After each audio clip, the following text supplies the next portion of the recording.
Naturally, being built here in the USA, we pride ourselves on supporting the defense industry. Everything from land to the sea to the air, we have a solution or process that works in a lot of those cases. In the aircraft industry, in particular within defense, there's a lot of high-strength alloys that are used. A recent project that we did supported the F-18 Hornet project, which was a triple action press that was 500 tons that was making engine components for the contract that was set up for the next 5 years for this customer. Beyond that, we also do a lot of hot forming of titanium, everything from smaller components to longer components that are the leading edge of helicopter blades. Ballistics are also a huge part of the defense industry. Aside from compression molding equipment, we're looking at new innovative ways with our partners to manufacture components or parts in the ballistic space. This could be anything from armored panels for vehicles or body armor plates or ballistic helmets, for example.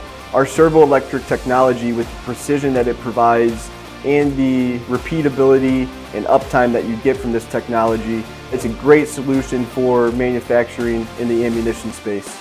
One of the things that gets me really excited about working with the defense industry, just knowing what the end product is and the impact of that end product. It's not just a press that moves up and down, but really understanding what the product is that we're making, how they're using that product, and the benefit that product provides to our armed forces that are protecting and serving our country.